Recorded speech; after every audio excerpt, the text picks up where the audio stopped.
kita semua memiliki cita-cita yang sama. Cita-cita proklamasi, cita-cita kebangsaan, cita-cita mensejahterakan rakyat, membawa kemajuan bagi bangsa Indonesia. Nah, karena itu, untuk menuju ke arah sana, tentu kita harus jalan bersama-sama.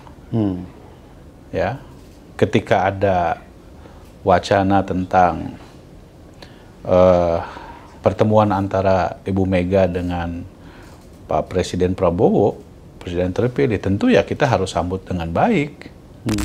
Koalisi Indonesia Maju yang awalnya pengen tetap bersama di pilkada ternyata buyar juga. Di beberapa daerah pecah, kongsi. Ini seberapa besar soliditas Kim, Golkar sendiri yang ada di dalamnya, menyikapi masalah pilkada yang berbeda-beda ini?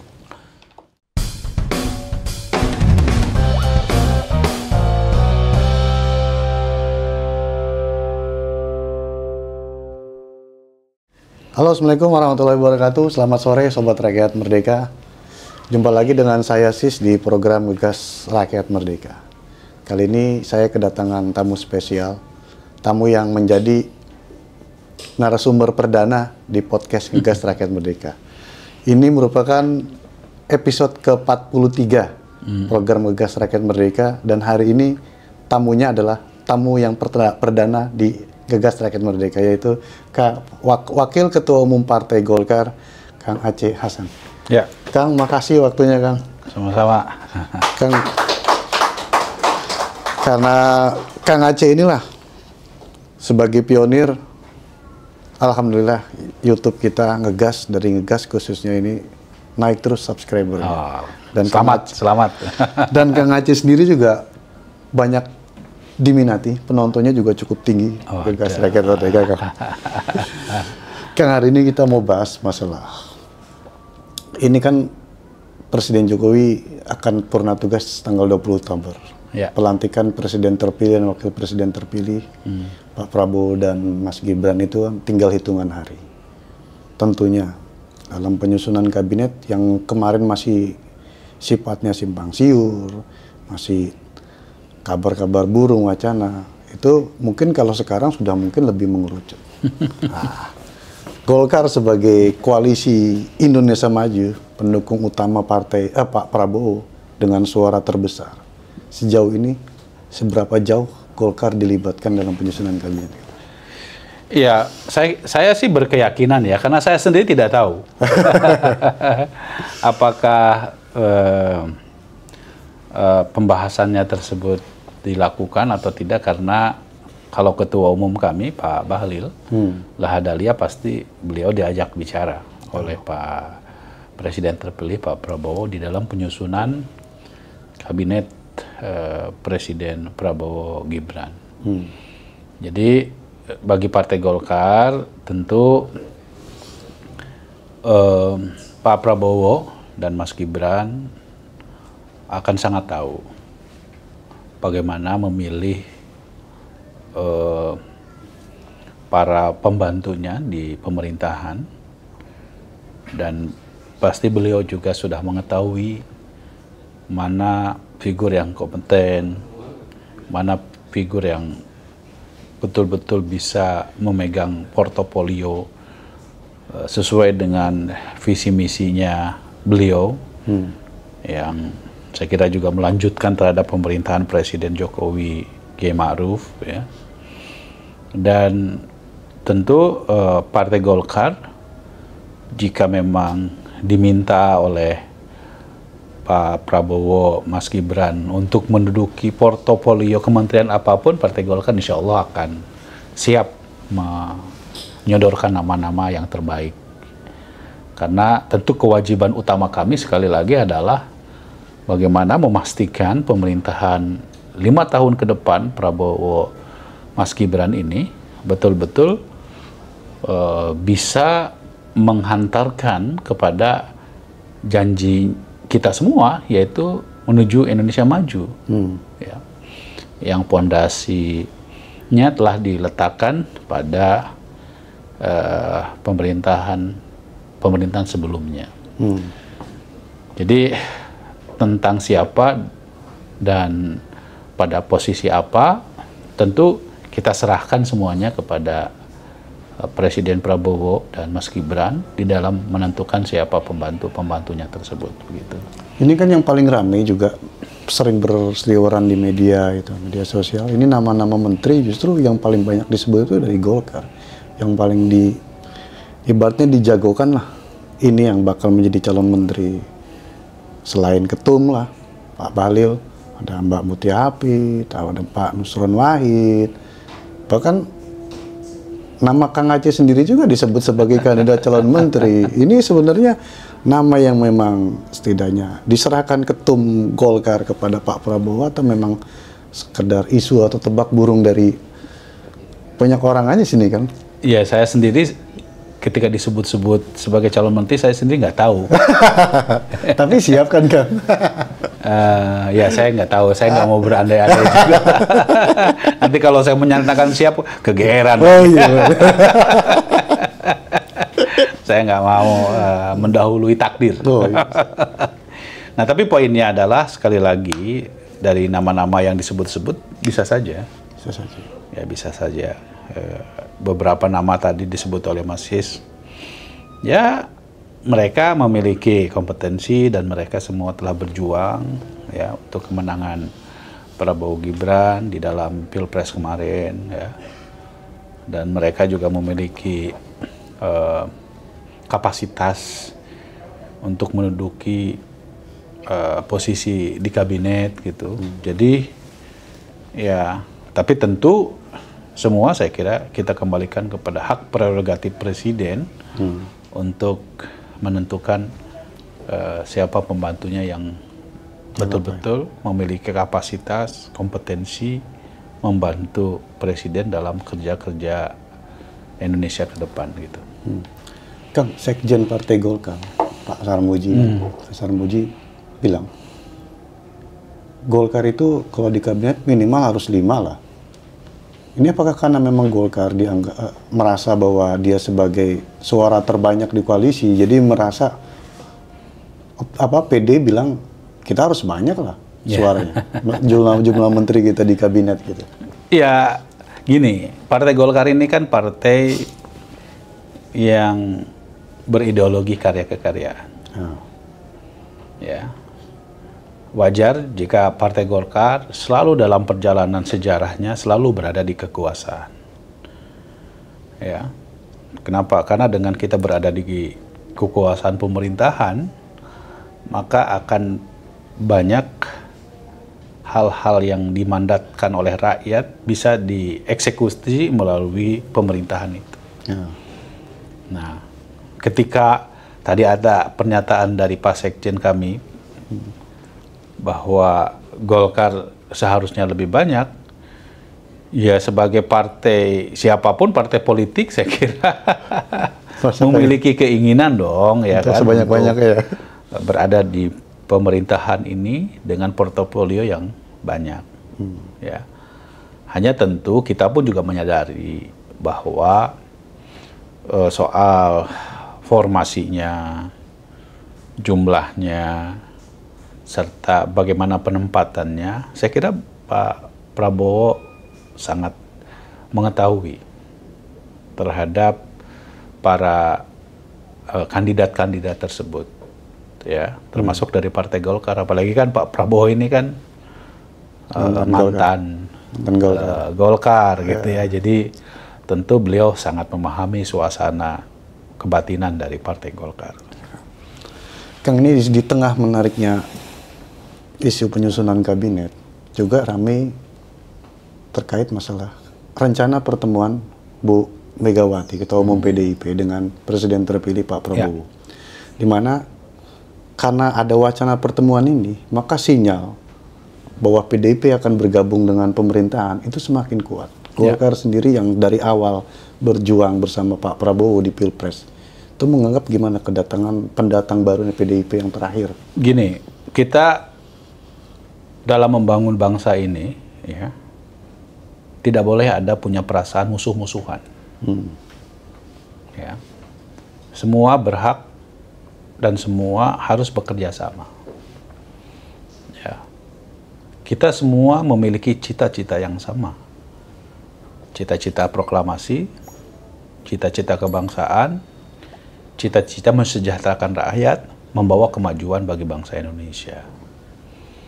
Nah, karena itu untuk menuju ke arah sana, tentu kita harus jalan bersama-sama. Ya, ketika ada wacana tentang pertemuan antara Ibu Mega dengan Pak Presiden Prabowo, Presiden terpilih, tentu ya kita harus sambut dengan baik. Kenapa? Karena pemilu sudah usai, ya. Tinggal bagaimana kita duduk bersama, ya, memformulasikan, membuat konsep dan menjalankan tugas-tugas konstitusi kita sesuai dengan peran dan fungsinya masing-masing yang bisa seiring sejalan. Itu. Jadi jangan sampai ya perbedaan politik menjadi hambatan bagi upaya kita untuk mendorong ke arah kerja keras kita membangun bangsa ini. Dan menurut saya Presiden Jokowi kan telah memberikan contoh yang baik. Ya, pada pemilu 2019 yang lalu kan kita merasakan bagaimana polarisasi masyarakat begitu sangat tajam. Tetapi atas kebesaran jiwa beliau justru mengangkat rivalnya yang sekarang menjadi presiden, ya, terpilih sebagai Menteri Pertahanan. Artinya secara politik, ya, menurut saya, ya, kerjasama para pemimpin-pemimpin nasional, ya, menurut saya sesuatu yang niscaya di dalam konteks bagaimana kita membangun bangsa ini. Gitu. Tapi kalau PDIP sebagai partai yang suara tertinggi di DPR masuk ke kabinet, pasti dia akan mendapatkan jatah kursi. Dan ini tentunya mengganggu jatah-jatah kursi dari partai-partai pendukung sebelumnya gitu. Saya kira pendekatannya tidak boleh hanya soal pembagian kursi ya. Kalau pembagian kursi kan artinya sudah bicara soal politik praktis. Gitu. Jadi yang kita kedepankan adalah bagaimana kita membangun gagasan, kebersamaan, dan prinsip nilai-nilai luhur gotong royong itu yang harus dikedepankan oleh kita. Soal jabatan politik, saya kira pasti akan dilakukan secara proporsional. Ya, dan saya kira Pak Prabowo, Mas Gibran juga sangat tahu apa yang seharusnya dilakukan dalam konteks bagaimana memastikan agar kerjasama-kerjasama politik ini diarahkan kepada upaya untuk membangun stabilitas pemerintahan ke depan. Karena sekali lagi, ya, stabilitas pemerintahan itu juga menjadi salah satu kunci bagi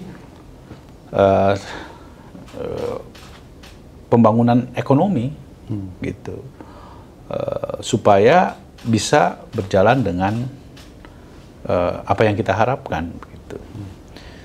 Dan saya kira kalau kita lihat selama ini pasca pemilu 2024 yang lalu, ya kita kan menghargai juga keberadaan PDI Perjuangan.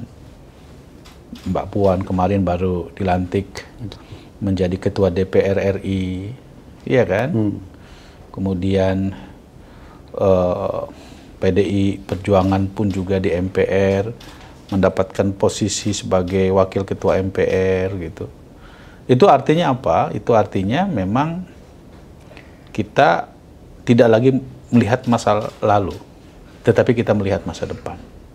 Bahwa membangun bangsa ini tentu membutuhkan kebersamaan. Gitu. Kang, di samping kebersamaan, justru yang dikhawatirkan juga oleh mungkin dari kalangan civil society, ini adalah ketika semua parpol gabung pemerintahan, dari 8 parpol akhirnya menjadi pendukung pemerintah, ini dikhawatirkan checks and balances dari parlemen terhadap pemerintah ini akan berkurang karena mereka adalah bagian dari pemerintah. Sehingga kita pernah bikin berita di Rakyat Merdeka itu headline, kalau semua gabung pemerintahan, maka DPR bisa jadi tukang stempel aja. Kang Haji gimana pendapatnya? Saya tidak melihat begitu ya. Jadi pengalaman seperti yang terjadi pada 2019, 2024 yang lalu, kan secara politik mayoritas dari partai di parlemen itu kan berada dalam barisan pemerintahan. Yeah. Tapi itu tidak berarti menyurutkan ya fungsi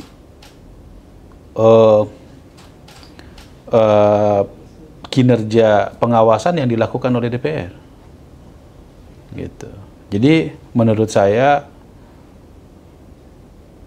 soal menjaga agar adanya check and balances secara sadar oleh lembaga-lembaga demokrasi di Indonesia itu telah dilakukan dengan baik menurut saya, sehingga nggak perlu dikhawatirkan. Apalagi tentu bagi kami ya, bagi saya sebagai anggota DPR saat ini, kita juga harus memperhatikan aspek desakan civil society dan desakan masyarakat. Kita ini kan tidak mau juga bertaruh dengan aspek efek elektoral. Ya, jika memang rakyat tidak menginginkan, ya kami juga pasti tidak akan memaksakan. Ya, saya kira pengalaman kita berdemokrasi telah menunjukkan bahwa hampir semua kekuatan politik di Indonesia juga tidak mau bertaruh dengan apa yang menjadi keinginan masyarakat itu sendiri gitu. Oke, kita tahu lah kemarin kayak revisi undang-undang pilkada. Betul. Yang harusnya DPR sudah bulat waktu itu mau mengesahkan, karena ada desakan kuat akhirnya batal. Betul. Tapi kan gelombang protes rakyat terkait masalah, misalkan legislasi yang dibuat oleh DPR bersama pemerintah, ini bukan hanya revisi undang-undang pilkada. Sebelumnya ada misalkan revisi undang-undang KPK, lalu ada undang-undang Ciptaker, Omnibus Law itu kan juga membuat gejolak masyarakat, protes masyarakat itu tinggi, tapi nggak berhasil juga kan. DPR tetap memilih, mengesahkan. Ya, kalau kita bicara kasus per kasus tentu bisa debatable ya. Kita bisa debatable, tapi intinya keyakinan kami bahwa berbagai kebijakan-kebijakan yang dibuat oleh DPR sama sekali pasti tidak akan mengabaikan desakan publik. Bahwa di dalam proses politik itu ada pro dan kontra, itu biasa. Ya, tidak semua berbagai kebijakan itu disetujui. Dan kami melihat bahwa ketika ada suara-suara kritis terhadap pemerintah atau terhadap DPR terkait dengan berbagai kebijakan baik legislasi maupun kinerja pemerintah, tentu itu bisa menjadi satu pandangan buat kita untuk menilai apakah gagasan-gagasan kritis tersebut bisa dianggap sebagai pandangan yang bisa diadopsi menjadi satu kebijakan gitu.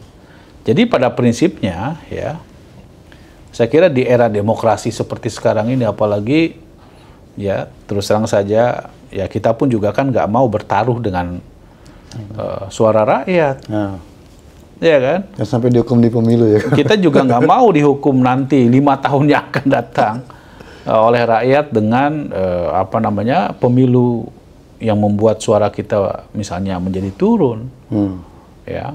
Nah, inilah indahnya demokrasi. Karena yang menentukan adalah rakyat itu sendiri. Nah, karena itu dalam konteks negara demokrasi yang sudah kita pilih sekarang, ada sirkulasi kepemimpinan yang teratur 5 tahun sekali. Ini kan memungkinkan bagi proses check and balances, ya.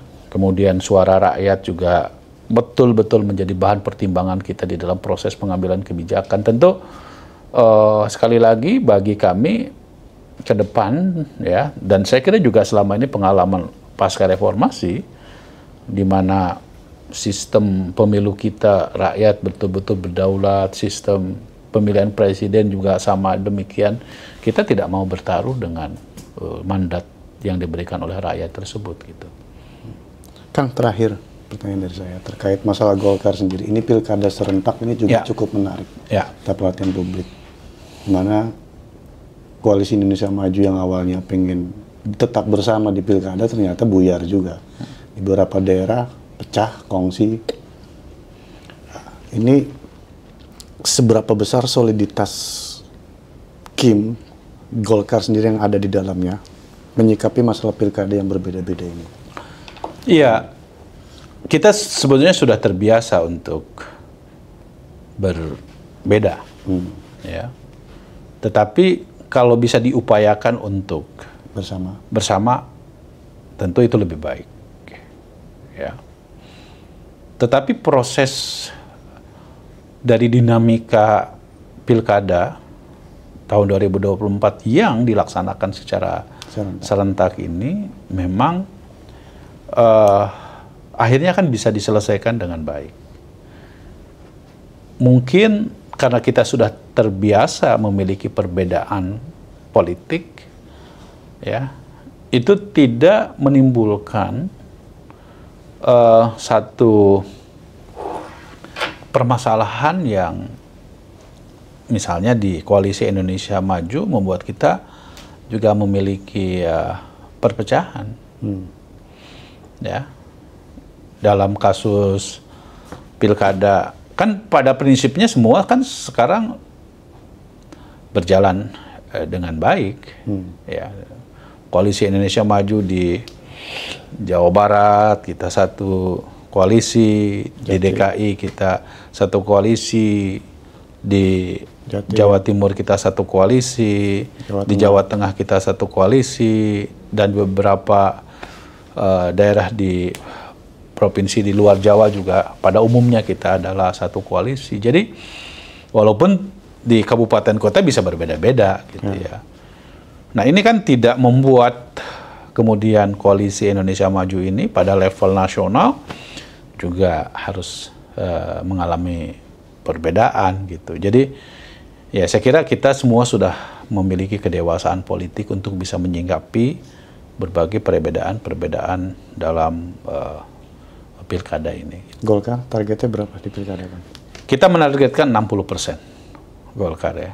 Saya sendiri di Jawa Barat juga jelas kita ingin menang 60%. Tapi tanda-tanda bahwa kita 60% ini ya bisa dilihat. Kita optimis di semua provinsi, insya Allah kita akan. Itu 60% dari yang didukung Golkar semua? Atau memang tentu yang didukung oleh Golkar, ya, gitu. Dan tentu bagus kalau bisa semua, tapi kan target kan ada maksimal, ada minimal, gitu. Oke, demikian Sobat Rakyat Merdeka obrolan kita dengan Kang Aceh Hasan. Semoga bermanfaat bagi Anda semua. Kang Aceh, terima kasih waktunya. Sama-sama. Sudah menjadi narasumber kedua bagi kita. Oke, Sobat Rakyat Merdeka, sebelum tutup podcast ini, jangan lupa like and subscribe YouTube Rakyat Merdeka TV dan nantikan program Ngegas berikutnya. Salam dari saya, Sis. Assalamualaikum warahmatullahi wabarakatuh. Salam Rakyat Merdeka. Terima kasih.